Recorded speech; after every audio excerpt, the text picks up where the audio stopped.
Gas. Now we know some things about gases from our early talk about matter. We know it fills a container, it's compressed, it mixes, it exerts pressure, it takes both the volume and the shape of its container. That's how we define a gas. And it has this thing called pressure. So we're going to talk about pressure a lot over this chapter. And we're going to define it in some various ways. But first, let's just take the basic sort of physics definition. What is pressure? Anybody know? Yeah. Force per unit area. Right. So pressure is officially force per unit area. And what are some measures of force? What are some units of force? Newtons. What else? What's the English unit of force? Just pounds, actually. Pounds is a measure of force. Yeah, pounds is a measure of force. And then unit area are things like square centimeters, square inches, square meters, right? That sort of thing. So the units of pressure that we'll talk about, and I'll get into this barometer in a second, but let's look at the units. We'll have an atmosphere, which is atmospheric pressure, the pressure that the atmosphere exerts on the Earth. We have millimeters of mercury, which we'll talk about in that little thingy, which is also known as torr, or it's actually not the exact same thing, but they're equal. Then you have pascals, which I believe is a Newton per square meter. You can have inches of mercury, and you can have pounds per square inch, or PSI. So those are all measures of pressure, and they're interconvertible by this formula. So you can do your unit conversions like in Chapter 1 using these numbers. Now let's talk about that millimeters of mercury, because millimeters doesn't sound like a pressure. It sounds like a length, and so does inches, and that's a little bit confusing. But that comes from the very first device to measure pressure, the Torricelli barometer. You take a thin tube, and you invert it into a bath of mercury. So at sea level, the pressure exerted on the bath of mercury will push the mercury up the tube 760 millimeters high. And that's the millimeters of mercury. How high is the mercury pushed up the tube? Also inches of mercury, same deal. That's how many inches it gets pushed up the tube at sea level.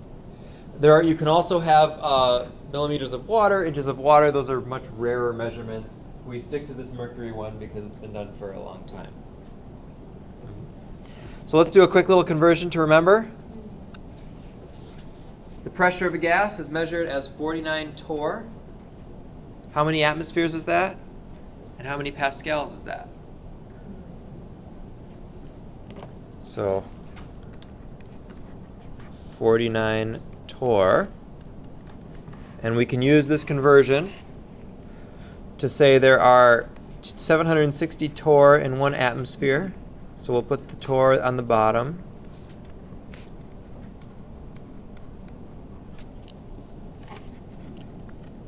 Right? And you got about 15-ish, something like that, right? Or I'm sorry, no. Flip the thing around. 1/15, so about 0.064.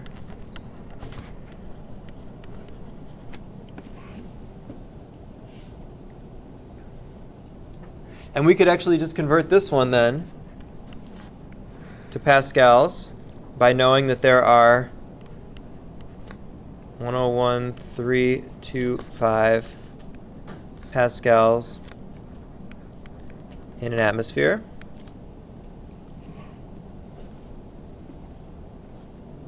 Somebody want to punch that one out for me?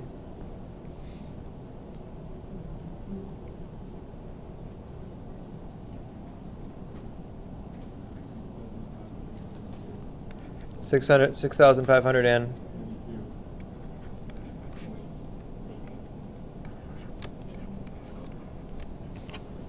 all right.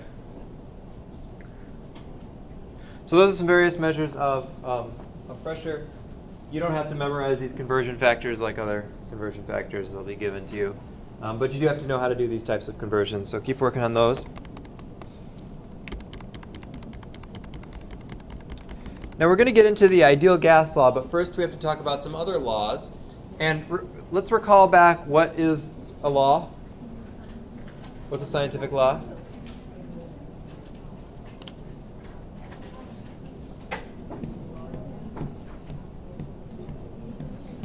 Yeah, a law is a set of observations. A law is a set of observations. So these various guys observed these things and came up with these laws based on what they observed. They didn't really have a rationale or a reason behind it. That reason behind it would be called what? A theory. So after we talk about all this stuff, near the end of the chapter, we're going to talk about the kinetic molecular theory of gases, which attempts to explain why all these things are the way they are in terms of molecules. But first, the laws. So, the ideal gas law, which will be the most important part of all of this, so you might as well commit it to memory now. PV equals nRT. Combines all this stuff. P is pressure, V is volume, N is moles, R is a constant known as the gas constant, and T is temperature. But let's break this down a little bit and see where all this stuff comes from. First, Boyle's law. Boyle's law is the relationship between volume and pressure. PV equals K. What that means is pressure times volume is always constant. So if you increase pressure, you must decrease volume a proportional amount. If you decrease pressure, you increase volume a proportional amount. We can also see that, we can also write that as P equals K over V, or V equals K over P. So we say that pressure and volume are inversely proportional. When one goes up, the other has to go down. If you think about this, this should mirror your experience. If you take a balloon and you squish it down smaller, it is now increased pressure, right? If you take a syringe and you hold the end down and you push it in, you've increased the pressure in there because you've decreased the volume. A lot of important things in the world run off of these types of properties. You increase the volume of your chest cavity, what happens? What? You increase the volume of your chest cavity by expanding it, right? You create a pressure differential. You lower the pressure inside compared to the outside pressure, and air rushes in. That's breathing. So when you breathe, when you inhale, you're not sucking air in. You're creating an area of low pressure, and the air rushes into it from outside. And that's Boyle's law.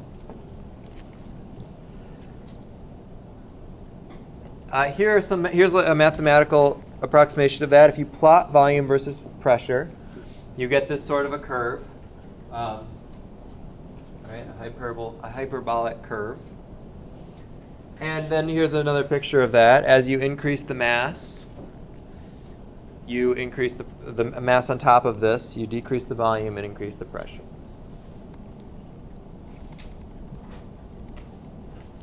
And we can do some little calculations with this too. Sulfur dioxide in the exhaust of automobiles and power plant. If you release 1.5-ish liter sample at a certain pressure, and then you change that pressure to a larger pressure at constant temperature, what will be the new volume of the gas? Well, pressure times volume has to be constant, right? So we can say that the initial pressure and volume have to equal the final pressure and volume. Because pressure times volume for a given sample is always constant. We know the initial pressure and volume, and we know the final volume. So we can solve for pressure. Initial pressure is 5.6 times 10 to the third pascals. Initial volume is 1.53 liters. Final pressure whoops, that wasn't it. Final pressure is 1.5 times 10 to the 4th. Right? And final volume is what we're trying to find out. So you divide, and you get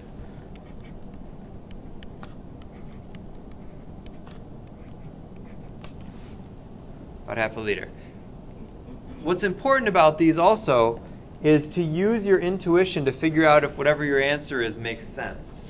Right? It's easy to get mixed up with all these equations sometimes. So go back to the problem and say, okay, what's happening? Is the pressure increasing or decreasing in this problem? Increasing, yeah, look at these two numbers. You're going from 10 to the 3rd to 10 to the 4th. So that's an increase. So if the pressure is increasing, then the volume must do what? Decrease. So from just kind of a qualitative standpoint, the pressure went up, the volume must go down, and we see that. So we don't know if we still don't know if it's right, but at least we know it's sensible. Okay. All right, so we've got a relationship now between pressure and volume. Let's look at the relationship between between volume and temperature at constant pressure. Charles' law states, as temperature increases, volume increases. So here's temperature on the x-axis and volume on the y-axis. You increase temperature. If you keep the same pressure, then you increase volume. This sort of thing is done a lot for various gases as well. One good example is air conditioning. You have an air conditioning system. What you have is a compressed freon that's going through these tubes. And then as it expands to a greater volume under constant pressure, the temperature goes down because of the expansion. And so that allows you to cool things. And then you need a compressor to push it back down and dissipate the heat that's involved when you push it back down to a smaller volume. So we can represent this similarly mathematically. V equals BT. B is another proportionality constant, just like K. Just means it's some number. It's going to be different for different samples, for different gases, but it's some number. Now the relationship is a little bit different. Volume and temperature are directly related. Increase volume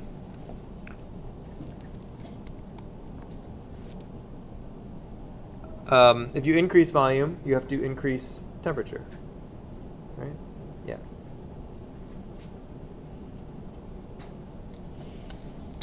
And now we have to be a little bit careful about units. The pressure volume thing we didn't really. Doesn't really matter whether you use milliliters, liters, pascals, atmospheres, as long as you keep them constant. But here it actually isn't important. You have to express temperature in Kelvin for these problems to work out. So we can do the same type of thing. Sample of gas at 15 C in 1 atmosphere has a volume of 2.5 liters. What volume will this gas occupy at 38 degrees C and 1 atmosphere? Once again, we have an initial volume and initial temperature, and then a final volume and a final temperature. So we can rewrite this in a similar way, where volume divided by temperature is always constant.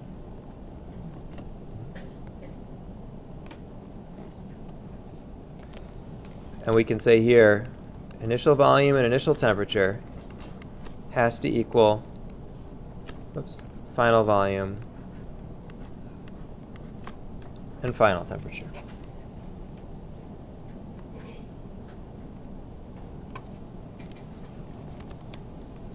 So we've got 2.58 liters divided by not 15 degrees C, but what? 288 K. And then we're going to say that that equals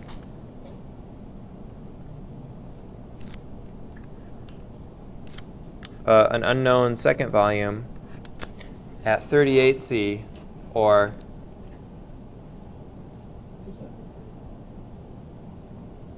273 plus 38, yeah, which is 311, right?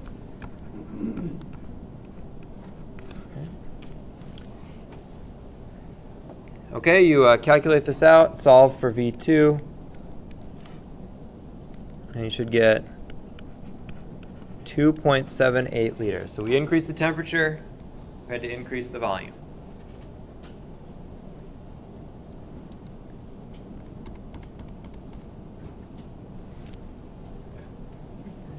And then the last bit that gets us to the ideal gas law is Avogadro's law.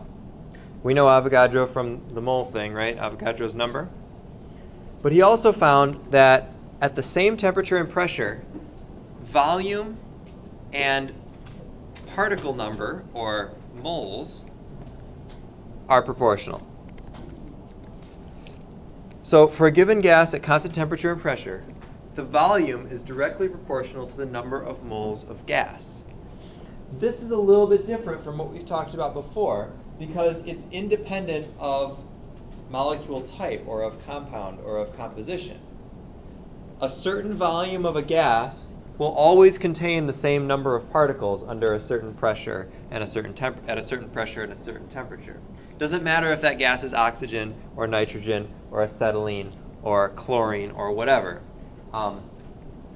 It's always going to have that proportionality. So that allows you to solve problems like this. If you have a 12.2 liter sample containing half a mole of oxygen gas, and all of this is converted to ozone at the same temperature and pressure, what would be the volume of the ozone? So to do this, we actually have to look at the chemical equation. Oxygen is converted to ozone. O2 goes to O3. Is that balanced? No, how do we balance it? 3 to 2. So moles here have actually changed. Mass hasn't changed. We still have the law of conservation of mass. But the moles have changed. And so if we started with half a mole of oxygen, how many moles of ozone do we form?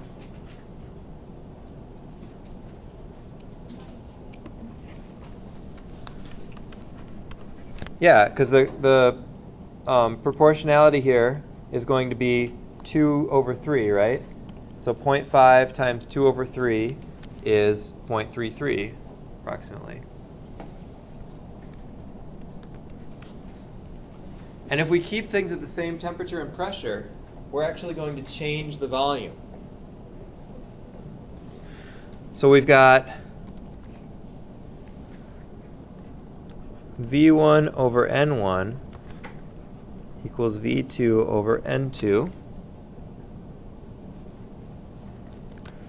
So V1 is 12.2 liters, N1 0.50 moles, and then V2, our unknown second volume, divided by 0.33 moles. So then V2 is about 8 liters. So we've gone from 12.2 liters to 8 liters just by doing a chemical reaction, by combining some of the particles together. We now have fewer particles of gas. And notice that in these gas equations, the mass doesn't matter here. We're not looking at molar masses. We're just looking at moles because the identity of the species, the identity of the gas doesn't matter. And the reason for that is because the space between molecules in a gas is much greater than the size of the molecules themselves. And so what those molecules are made of actually ends up not mattering as much as all the space between them. So you combine all those relationships together. I'll save you the algebra, although you're welcome to give it a try if you want. And you find that you can express pressure in terms of temperature, moles, and volume.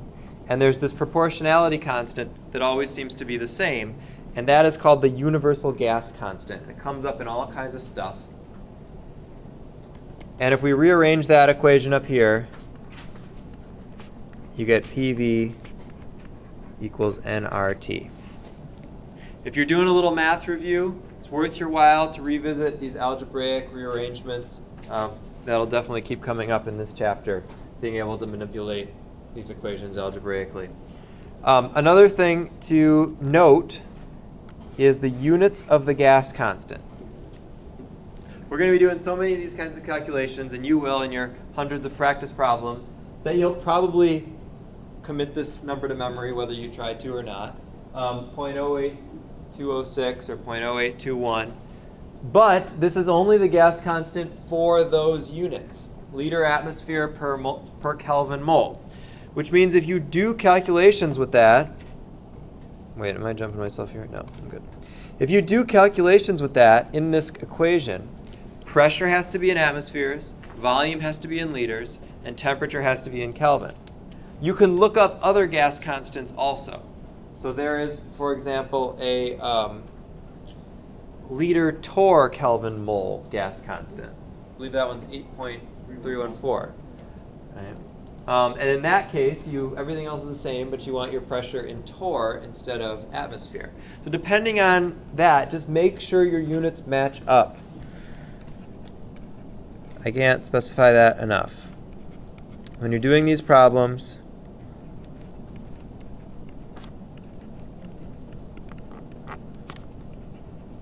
make sure that whatever units you're using match your gas constant, or stuff won't cancel in the way that you need it to cancel.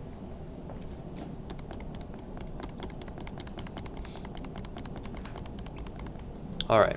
So ideal gas law is, as it says, for ideal gases. Are there any ideal gases? Not really. Most gases are real gases. So they're going to have some slight deviations from ideality, which we'll talk about a bit later. This especially applies once you get higher pressure. Why do you think that is? Why does the ideal gas law hold well for low pressure but not for high pressure? Ideas?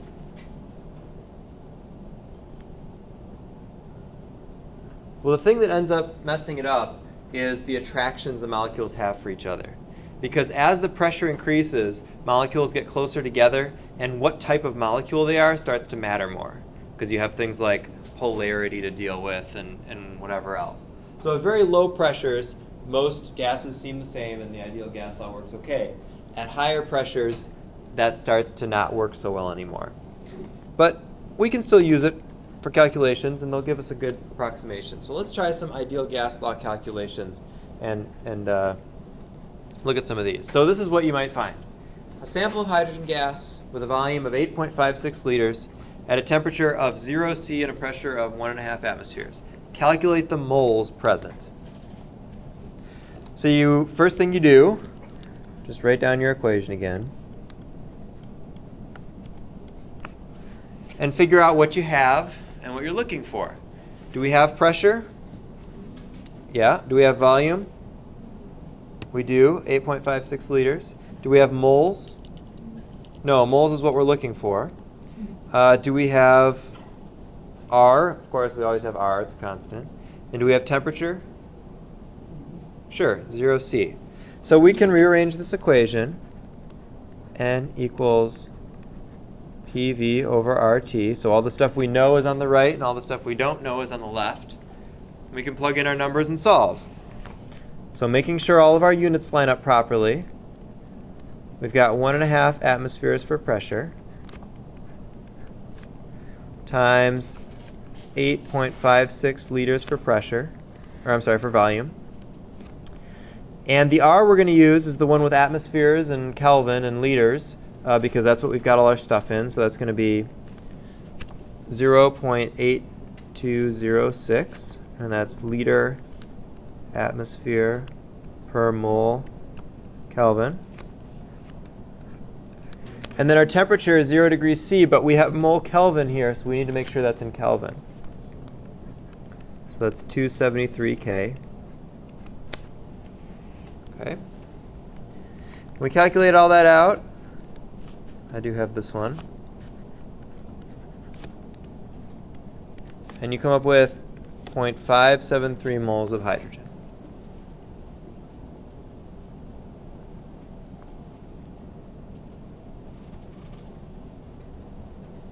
The constant, is it 0.8 Oh, good point. Yeah, 0.08. 0.08206.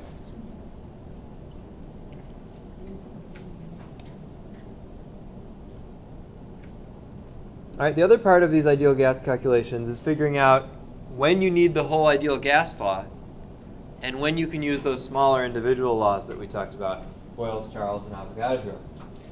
The key there, I think, is does something change, or are you trying to find something at state, at a particular state of the gas? So look at the problem we just did. It's talking about a particular state of the gas at a particular volume, pressure, temperature, whatever. Sample problem 2 is a little bit different. A sample of methane gas with a volume of 3.8 liters at 5 degrees C is heated to 86 degrees C at constant pressure. Calculate its new volume. So now something changes. We don't use the ideal gas law here. What do we use instead? Yeah, this is going to be Charles' law. We're talking about the relationship between volume and temperature. So in this case, we can use V1 over T1 equals V2 over T2, now in this case, yeah, we can just plug these numbers in. So 3.8 liters divided by 278 K equals V2 over 359 K, is that right? Sorry, it's getting a little late for mental math. I don't have the answer to this one. Somebody want to punch that out? What? Thank you. Okay. And then we check it again. Does that make sense? I would say no. Okay. 4.94? 91. Okay. How did I know that didn't make sense?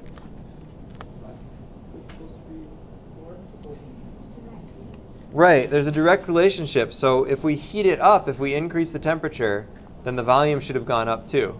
That first number it didn't, so we know maybe something didn't get punched in right. Which, I mean, is fine. You can't always get everything right, but if you have that mental check on does this actually make sense or not, it's going to really help you when you're trying to do these things like in an exam situation. Okay. Diborane gas, very reactive, has a pressure of 345 torr at a temperature of -15 and a volume of 3.48. If the conditions are changed so that the temperature is 36 and the pressure is 468, what will be the volume of the sample? So this one is a little bit different, just changing things a little bit. Now we have more variables than any one of those previous laws talks about, because we're dealing with both pressure, temperature, and volume. And we're actually changing both temperature and pressure and trying to find a new volume. So what we can do here is actually use the fact that the gas law can be rearranged to be equal to a constant. You can take PV equals nRT, and you can rearrange that to R equals PV over NT. Essentially what that's saying, or the importance of that, is that pressure times volume divided by moles times temperature is always constant. It always equals a number. And we know that number. It's the gas constant. So if we change any or all of those things, as long as we know what we changed most of them to, we can find the other one because we know that that ratio has to stay the same. The ratio has to equal the gas constant. So we can set up things that look like this. P1V1 over N1T1 equals P2V2 over N2T2. If we have the same type of gas, same sample of gas, no matter what we do to pressure, temperature, volume, or moles, that whole expression has to stay the same, has to still equal R. So no matter what we do to it, that ratio still has to equal R. And since these problems are usually not dealing with changes in moles, they're usually dealing with the other three, as this one is, we can just count what we want. We can take these ratios and we can cut out whatever we want. So in this particular problem, we can look at P1V1 over T1 equals P2V2 over T2. Since moles are constant, we don't need to worry about them in the equation. We have P1V1 and T1, 345 torr, 15C, 348 liters.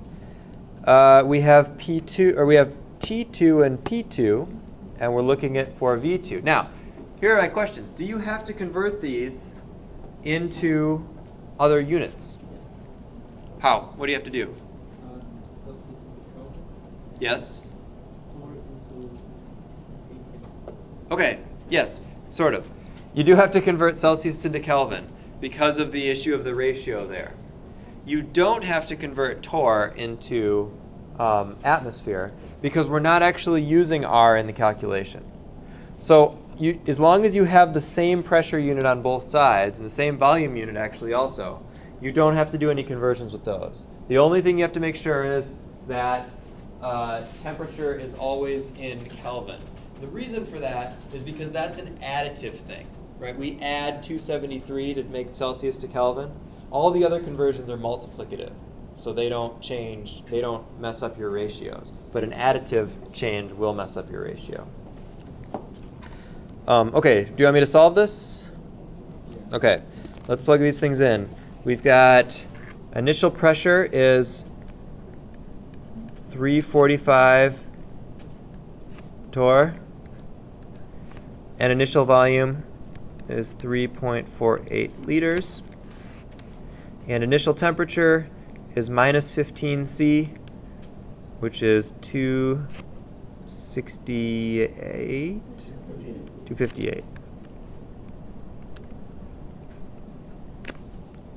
Okay. And then we've got a final pressure of 68 torr times our unknown volume divided by the new temperature, 36C, or 309 K. Okay. Multiply all that stuff out. Solve for the unknown. You get V2 is 3.07 liters. This one's tough to estimate if that makes sense or not because both temperature and pressure are going up. So it could kind of go either way. But in this case, we see that the volume actually goes down a bit. So the pressure increased more than the temperature proportionally. Okay, last one. You try it. Sample containing 0.35 mole argon gas. Well, all right, I'm not going to read it.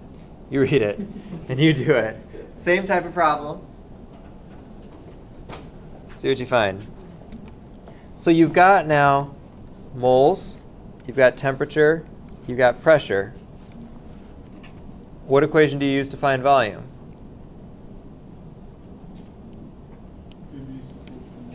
Right, the ideal gas law. So your V1, you're going to actually have to find from the ideal gas law and then proceed with the ratios. Versioning, because we're not sure.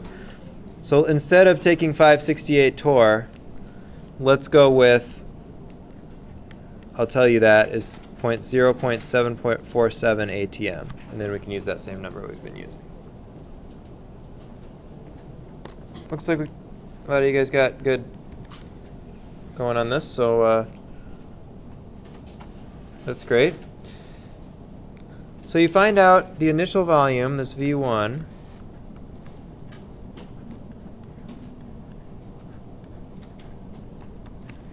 we're going to have 0.35 moles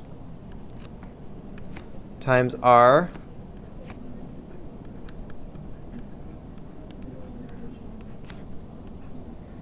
times temperature in Kelvin and divided by the initial pressure in atmospheres.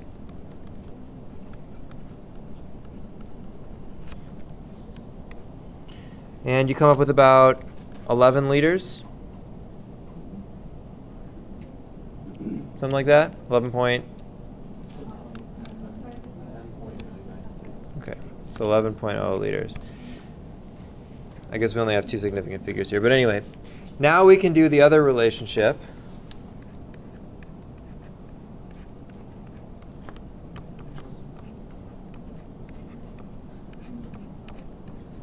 Okay, and now with this one, we don't need the pressure and volume to be in particular units.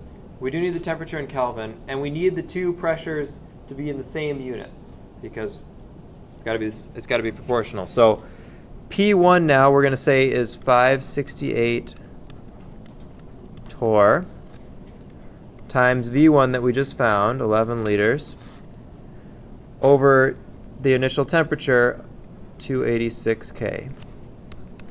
And that equals the second pressure, 897 torr, times the unknown second volume, divided by the second temperature,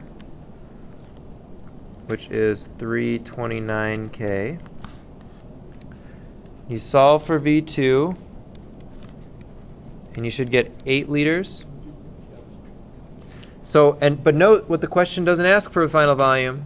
The question asks for the change in volume. So the change in volume is 3 liters. It goes from 11 to 8.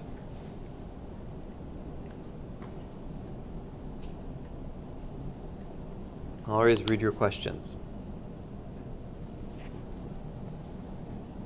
Okay, should we do...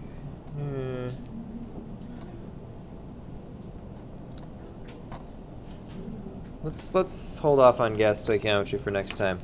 I do want to show you this. We're not quite done yet. I'm not going to do that right now. You may have seen this in your book. Or not. I don't know. Is this thing working? Alright. This is a Caveman Snorkeling. If you saw old Flintstones cartoons or something, apparently they didn't want to pay for the rights, so this is a nondescript caveman snorkeling. But they used to go underwater, deep down underwater, and they'd have this long tube that would go up to the surface so they could breathe. This doesn't actually work because of some of the stuff we've talked about tonight. Why doesn't it work? Why can't you take a long tube down with you when you are in the water and breathe from the surface? Because of the pressure. But how specific, what exactly about the pressure? It's not that it would explode your lungs. Right. So if you need the pressure differential when you expand your chest for the air to rush in, if you're in the water, you're at a higher pressure. So even when you try to expand your chest, even if you do, you still can't make enough of a differential to get the atmospheric pressure air down the tube rushing into your lungs. In fact, it would go mostly the opposite direction.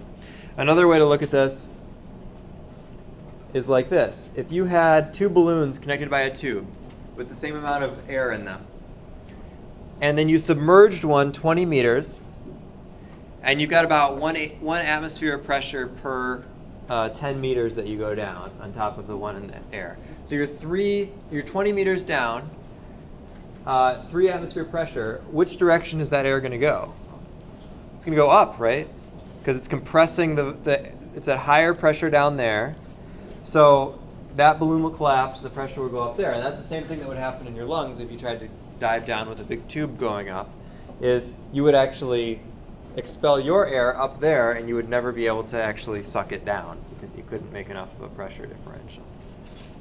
So as you're going through these gas things and doing your homework, definitely do lots of the math type problems, but also think about these kinds of things, these qualitative ideas of gases. How would this behave? Why does this work? Why doesn't this work?